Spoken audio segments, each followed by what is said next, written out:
Oh, I got to get my hookups. My hookups aren't here.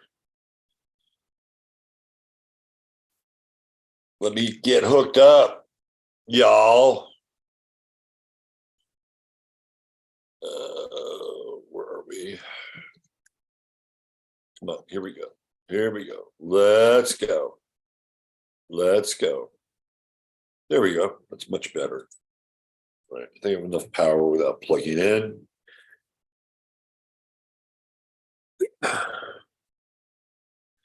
And let me have it. Let there be sound. Good morning, everybody. Good afternoon, good evening, wherever you are. Thank you for being here. And it's another edition of Astro Weather. And it is 5:18. Let's see. No, don't use. Let me make sure I get my audio right. Yeah, we're good. 5/18/23. Another day. Another day in the neighborhood, the big neighborhood. Shout out to Davian. Happy solar return. Happy Saturn return. You get the double whammy. Both of the giant luminaries are waiting for you and ready to give you a big hug. And I hope 2023, 2024 is a tremendous cycle for you and everybody else. Okay, let's get into the old weather here. Got a good start of the day, and I gotta do this, and away we go. All right. So what has changed since yesterday? Well, the moon has changed. Remember, we saw the moon right about there. Right about there. Now it's right about here. And it's in that sign of Taurus. So I would say one of the best things you can do today would be hug a cow. Hug a cow today.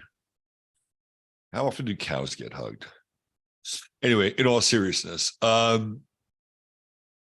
let's start with the moon. And here we go. We got a little conjunction going on with Vesta at this time of the day.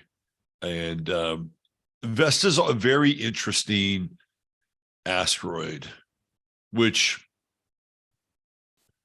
I think often gets kind of overlooked in the asteroid roll call. Of course, the sexiest asteroid is Juno. Look at it. Sexy little Juno there on the ascendant. Juno, when you get into the mythology of Juno, it's very complex, man. You go on the Wikipedia page and you're dealing with like 9 pages of references to Juno and other gods and various interpretations of Juno that just aren't Greek or Hellenic, right? But in astrology, to kind of whittle it down into talking points, Juno is about fertility and the opportunity to create something new, like a birth.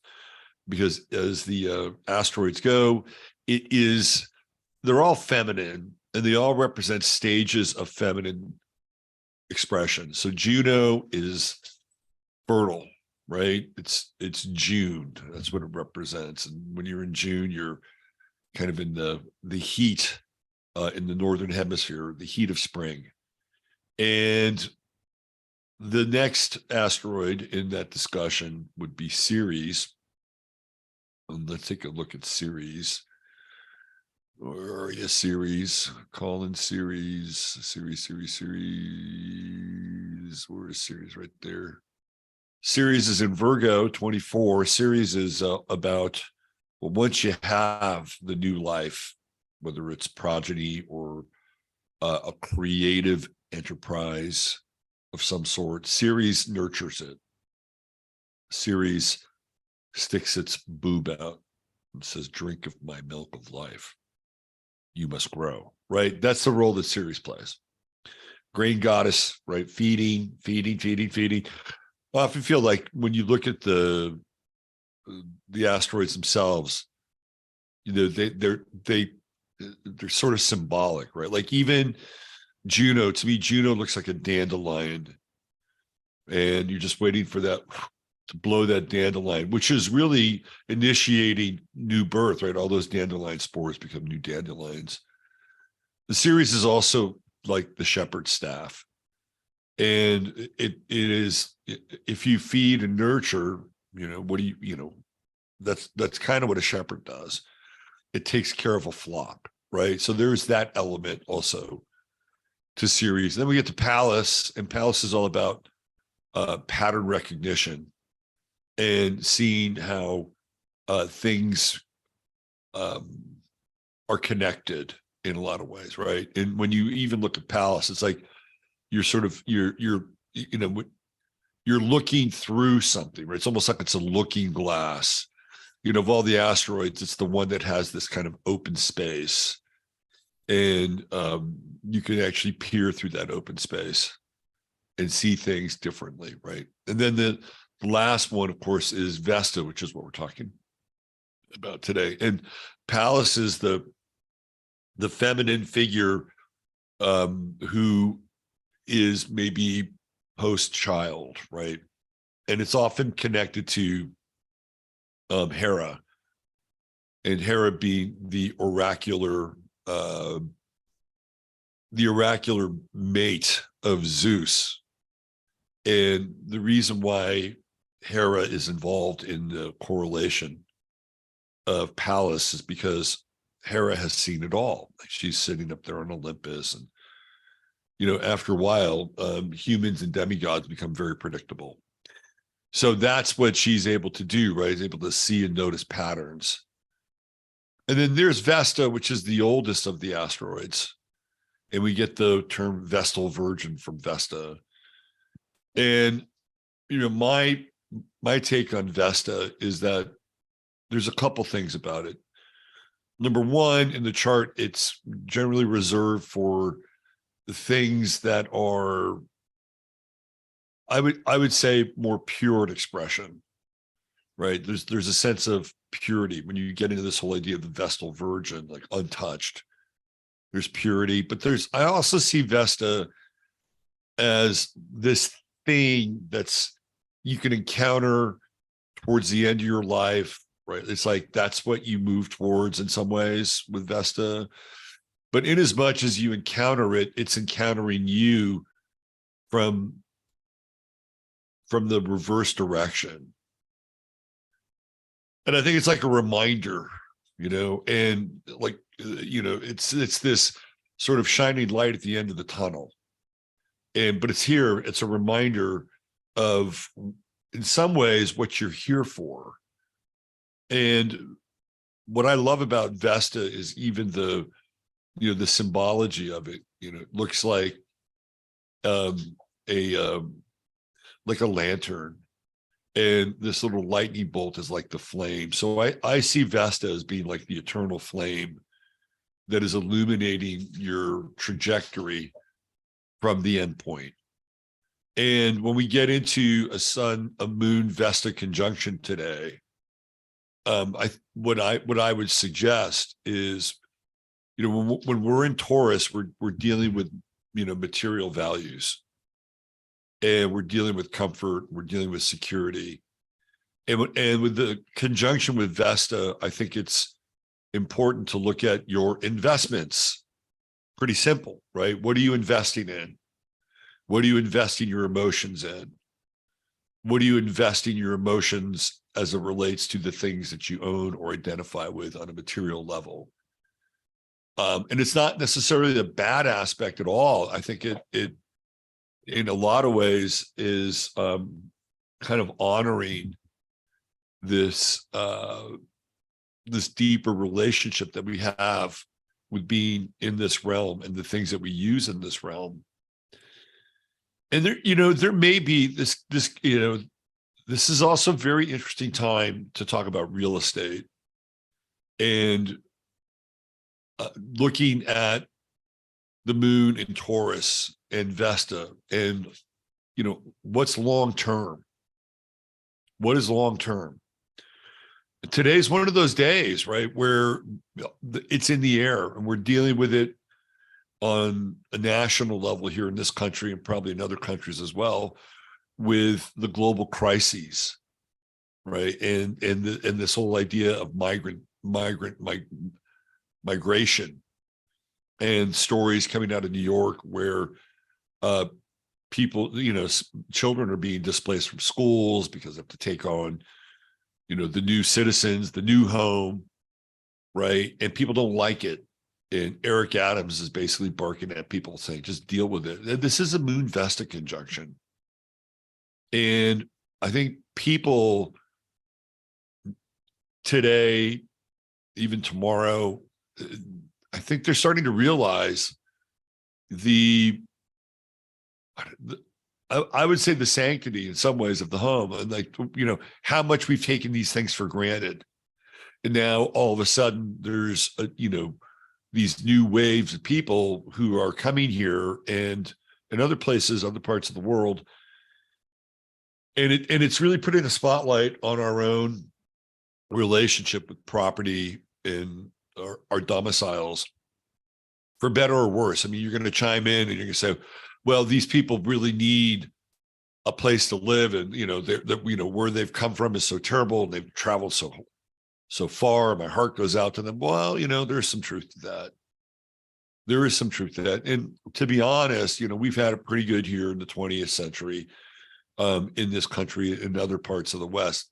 But just because that's true, it doesn't negate the fact that there are people that have worked very, very hard to attain a home, really hard to attain a home, really hard to make the mortgage payments and to pay the taxes, and to toss that out the window. Again, this is all Vesta stuff, right? The investment that we put in the things that give us sanctity, safety, security, and feeling rooted, right? To just throw that out and say, well, we have to accommodate the new people. I think it's being really dismissive of the hard work that a lot of people have put in, working sometimes 2, 3 jobs in order to, keep the house payments afloat, right? So this is one of those days where it feels like people are becoming aware, like we're waking up in all these areas of our lives as all these different crises hit us. And we begin to realize, wow, maybe I've taken my health for granted because of, all the things that we had to go through for the last 3 years. Maybe I've taken my freedom for granted. Maybe I've taken the things that I own for granted, right? So this is one of those days. Now, as we get further into the day, I'm very interested in the moon conjuncting with Uranus. Very, very interested with that because it's a radical shakeup, right? Here, the moon, and we're also in this balsamic phase. So the moon is in a really interesting place. There's no dissonant aspects to the moon, right? They're all harmonic. You've got some minor aspects, but you've got a conjunction, you have a sextile, and then you have another conjunction here. So technically it is conjunct Uranus, but wait till it gets into that, 18 degree, 19 degree, 20 degree. And then even when it gets to the midpoint between Uranus and the sun, which should be around 23 degrees. And all these aspects around home, housing, you'll own nothing, and you'll feel good or feel better, or you'll never be happy, or whatever the motto is. It's all under the cooker here, right? It's all under the cooker. And when we get here and that moon gets really balsamic, and it's like, well, just let it go. Just let it go. Well, there is some truth to that. But man, when you get into the fixed signs, and especially in Taurus, what are you letting go of? Are you, just let it go.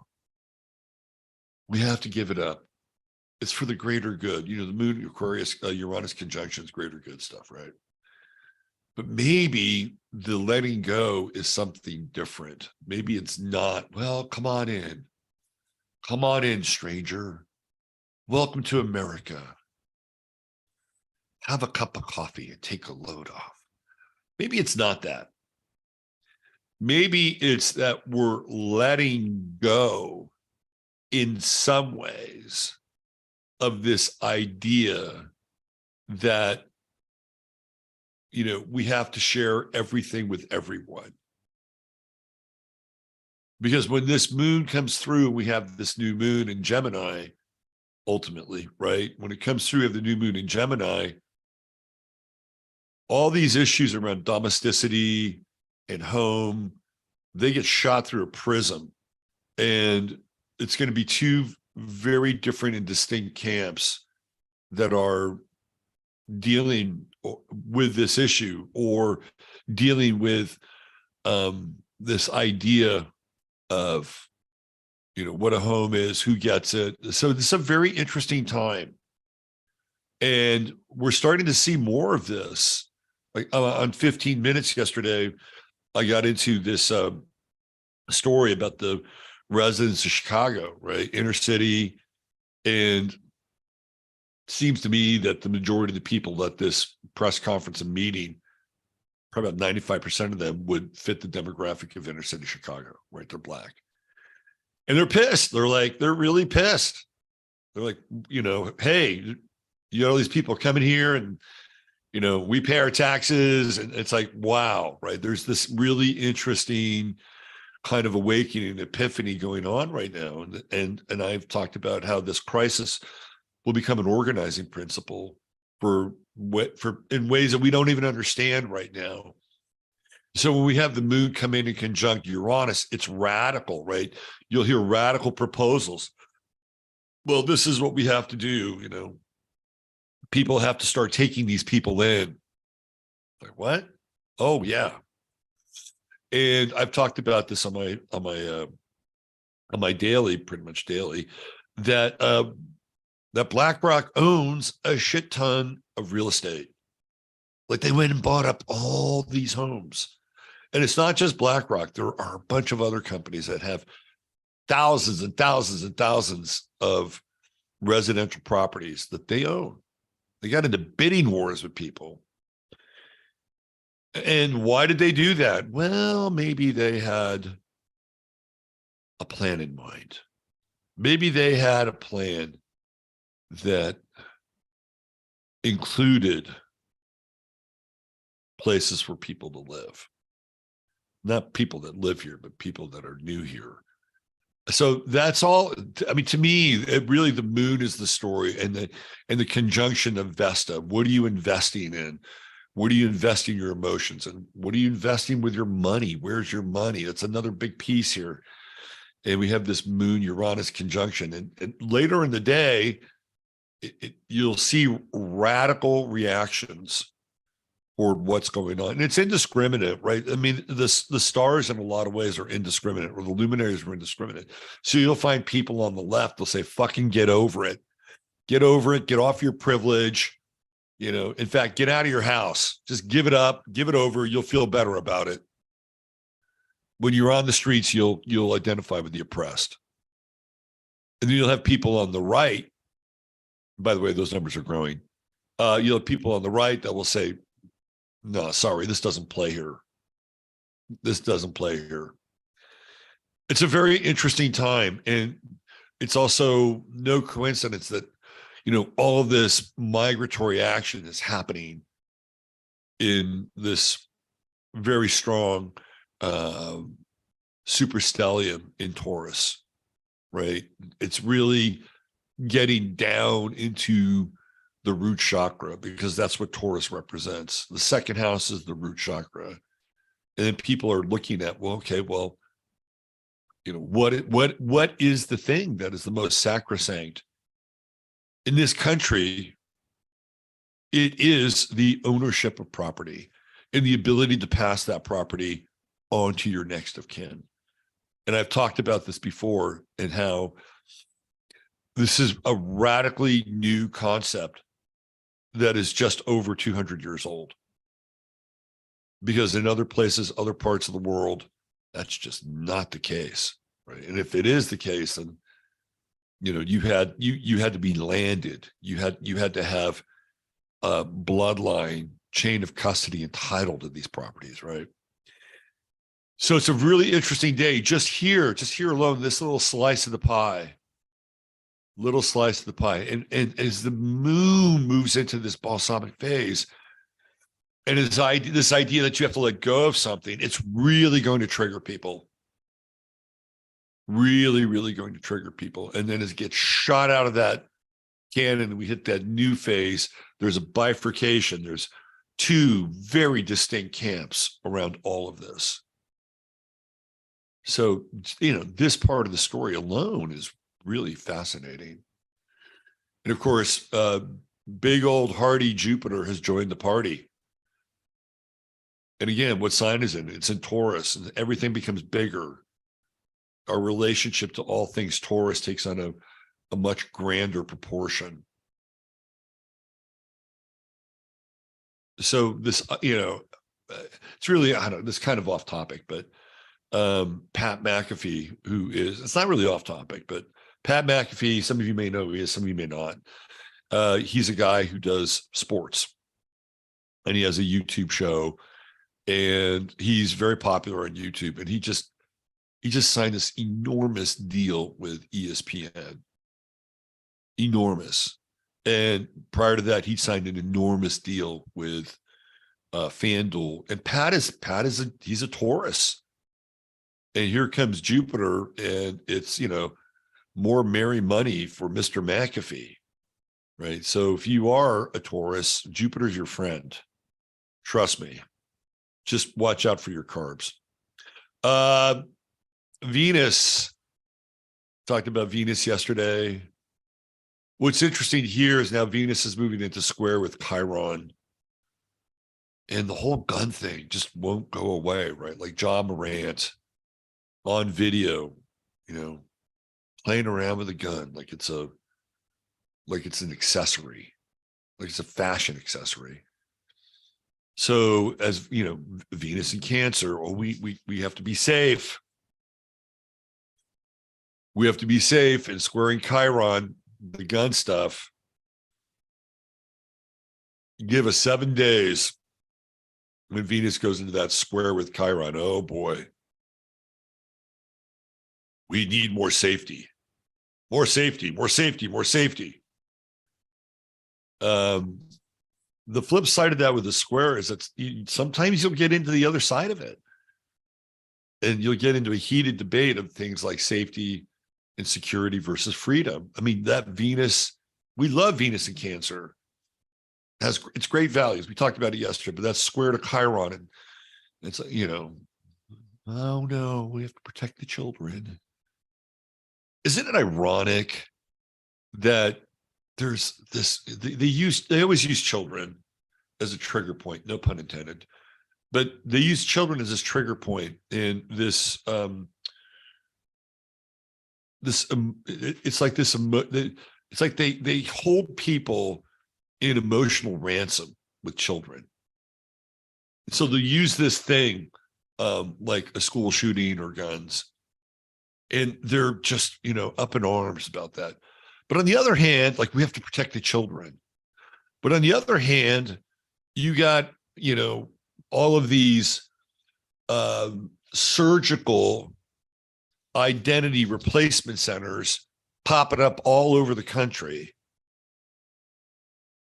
And the idea in that situation is that, well, we have to protect them because they're not feeling steady in their identity. So in order for them to not have further harm and further damage, let's just go ahead and let's make those adjustments. Let's rearrange the body parts. It's insane. And people wonder why our realm is kind of hanging by a thread. It's these strange justifications of why one thing is supportive, safe, secure, good, and important. Well, the other thing, which in many cases is a very, very rare example of what can happen, becomes elevated to this point where they want to change the rules for everyone. I mean, you're going to see this in the hypocrisy with this Venus-Chiron square. And in your own life, right? In your own life, you'll see it too. You'll see it too. I mean, not that we're looking to replay 2020 or 2021 all over again, but there's some of that involved here with this Venus-Chiron square. You know, it also has this other kind of program in the background with the WHO. I don't know if you've been following this, but basically the WHO wants to take over everything for the entirety of the planet. Like all healthcare initiatives are top down, coming from the WHO. And it's on the books, it's on the table here in the United States. We had Wayne Cunnington on 15 Minutes yesterday, who's in the UK, and the UK did a deal. Like, yep, whatever the WHO says is good for us, we're good to go, right? And again, that gets into this Venus-Chiron square. You know, how much are you willing to sacrifice? Chiron is sacrificial. There is an element of sacrifice with Chiron. Why? Because that's how Chiron ends his story.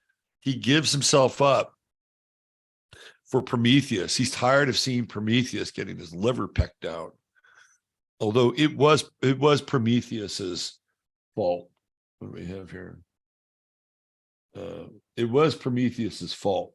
He was the one that stole the fire from the gods, damn it.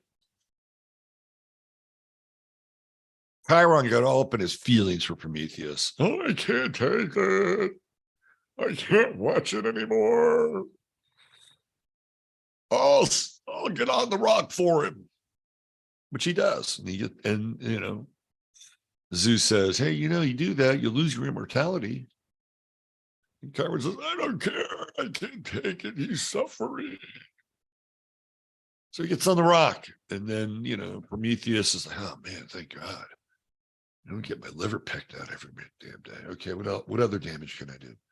No, I mean that's what Chiron does. He sacrifices himself for Prometheus. And in doing so, he becomes a Christ-like character. And we get the upcoming Venus square to Chiron. And it's like this whole idea of sacrifice. Are you willing to sacrifice your home, your possessions, the things, again, that you had thought always was part of your inalienable right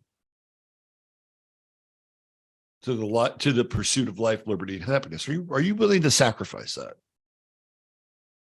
And if you're not willing to sacrifice it, then holding on to it and saying, not in my backyard, for lack of a better term, becomes a flashpoint. Oh, how could you do that? How could you do that? How could you do that? Don't you know there are people that are suffering? Expect a lot of pressure to be exhibited in the media space. It's also interesting too, you know, Elon Musk is a Cancer.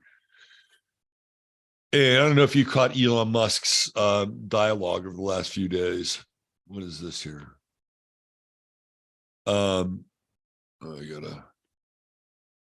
is this? Breaking news. Oh, it's the thing about Adam Schiff. House Speaker Kevin McCarthy has called for immediate expulsion and prosecution. So this is interesting. This is the Durham thing. Maybe I'll talk about that on the 15-minute show. Very interesting. We'll get into it in 15 minutes. Anyway, what are you willing to sacrifice? Right? There'll be the consensus sacrifice. And then there's the much more personal sacrifice of, you know, standing up, sticking out, right? Being because you're standing up and sticking out, you're the nail that gets hammered. Well, you know, sometimes the things that we take for granted, our comfort, our ownership of things, if we want to have them, we have to protect them. We have to protect them. And honestly, it is not our responsibility. It is not our responsibility to take care of other people. It's not. I'm sorry, it's not. It is a choice.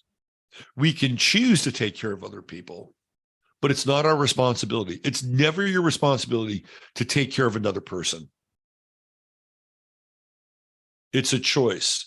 Now, sometimes we have to make choices that are a bit of a sacrifice. It may sound like I'm contradicting myself, but I'm not. And I'll give you an example, not to use my own life as some kind of moral high ground, but I have an aging mother, and I'm the only person, only child, right?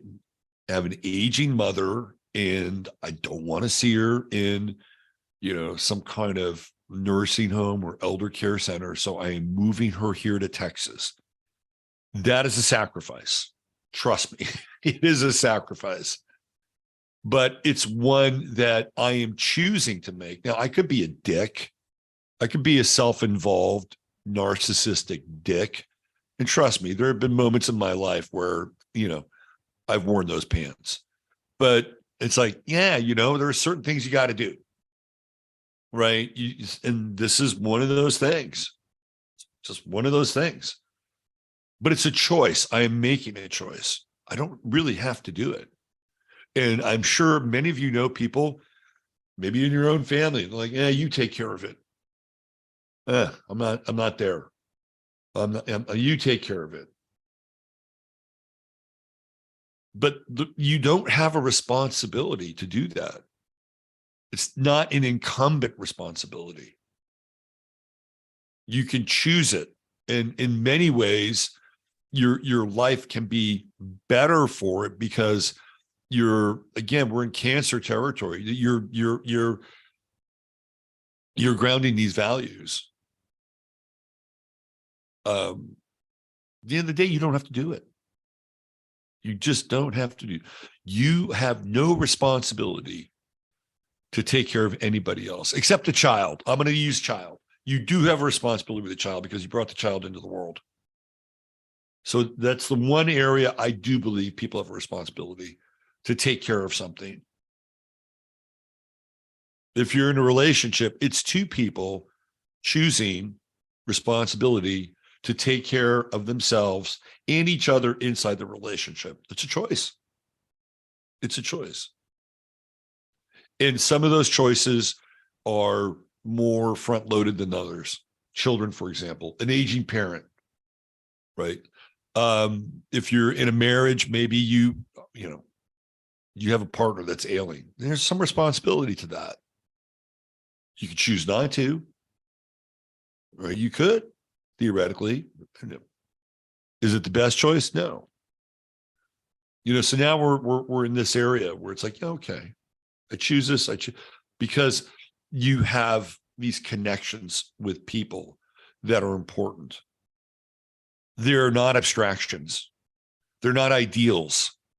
When you get into the realm of ideal and abstraction, you don't have any responsibility. Sorry, you don't. You can choose to. That's on you. That's on you. Let's see. Mars trining Neptune still. We're still in the Mars-Neptune trine.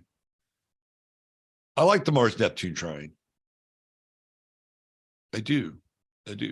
It's creative. It's a little inspiring. I don't know. I felt inspired last few days. Yeah, not sure. Not sure entirely why. I'll attribute it to Mars-Neptune. And maybe it's because Mars is in sextile with my sun and trine my ascendant. I'll give it up for that. But we are coming closer to that Mars-Pluto opposition.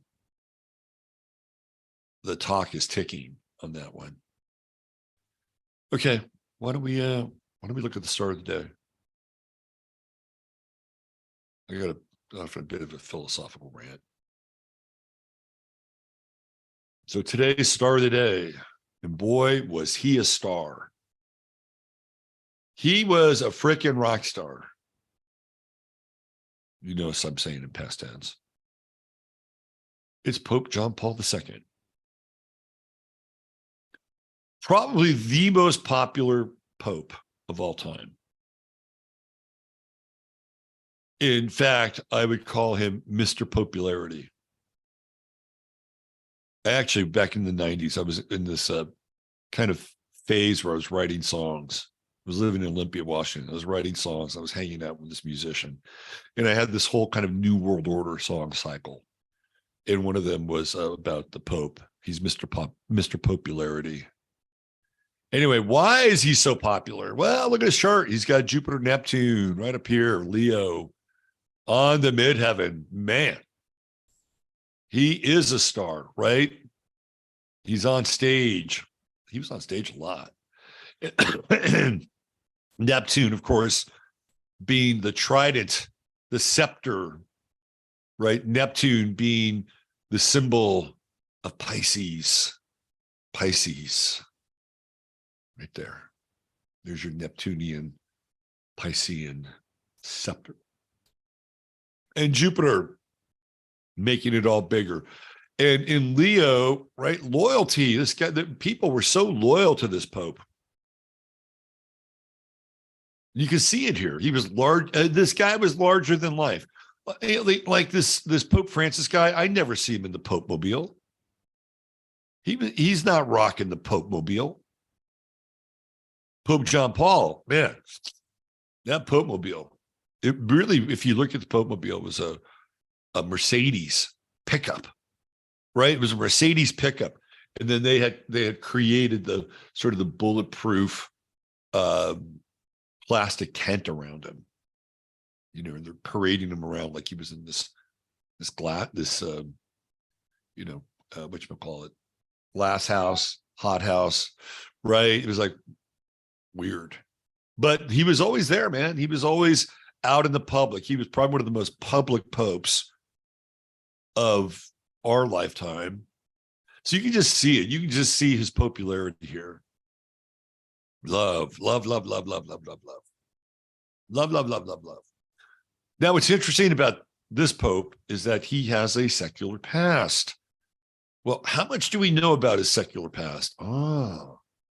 Why was I writing a song about the Pope in a New World Order song cycle? So the rumor on the streets is that when he was living in Poland, Mr. Pope John Paul II was actually an arms dealer. And then when you look at his sun, it's conjunct Algol. By the way, the sun is conjunct Algol today. If you're going to stick your neck out for something, you better be sure it's the right thing.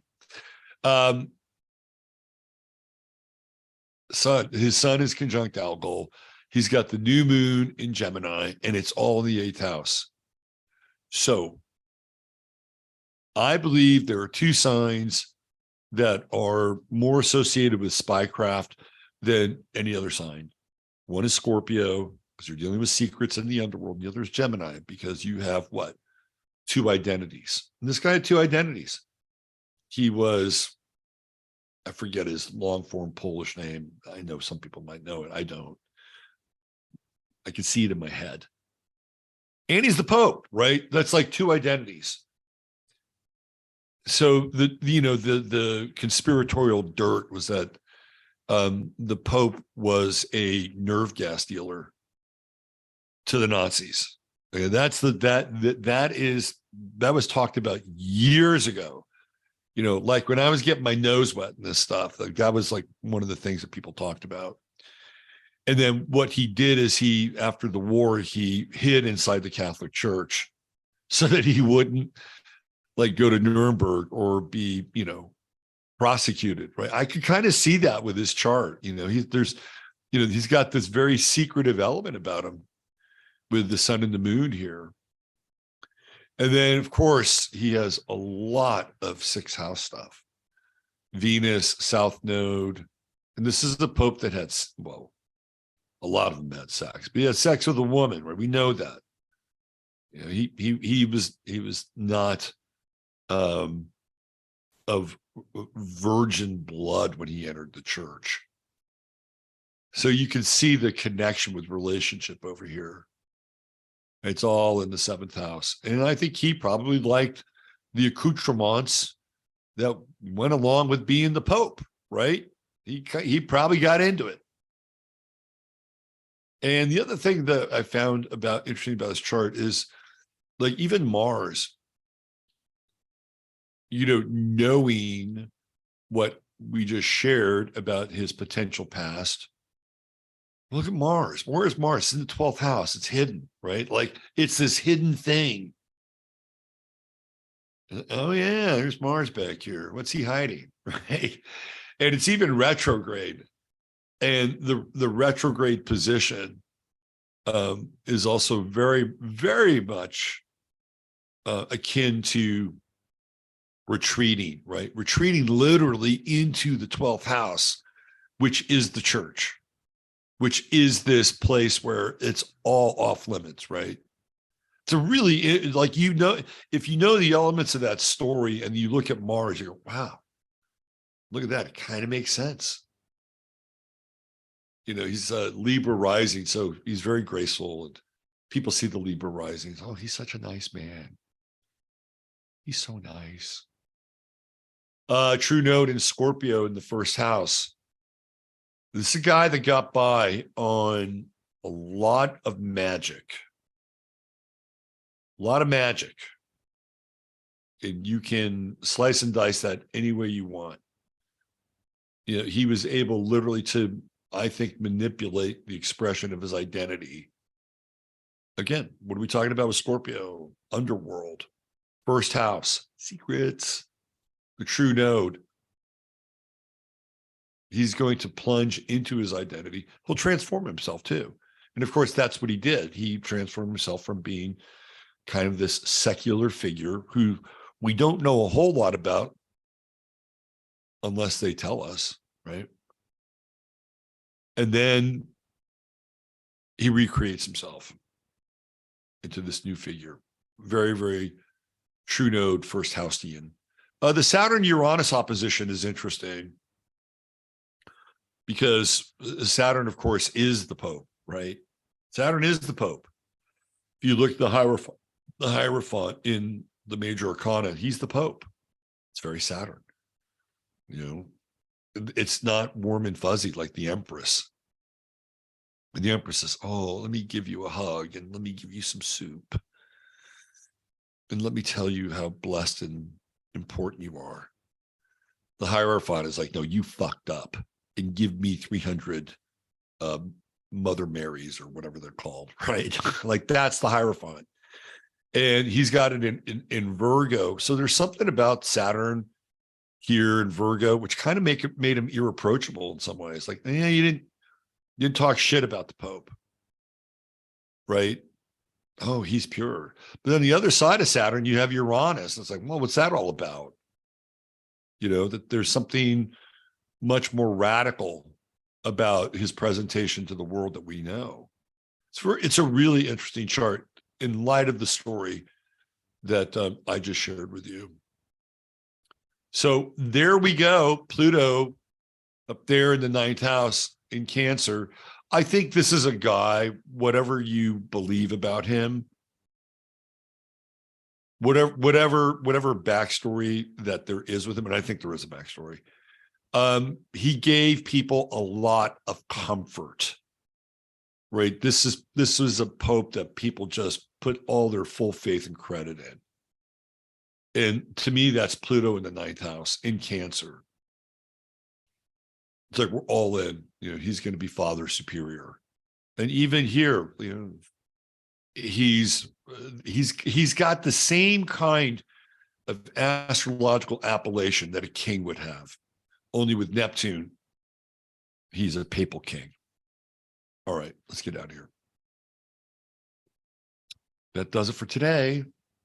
Please join me over on 15 Minutes.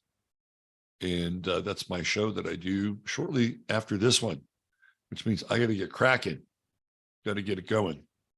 And we're over there for about an hour and a half.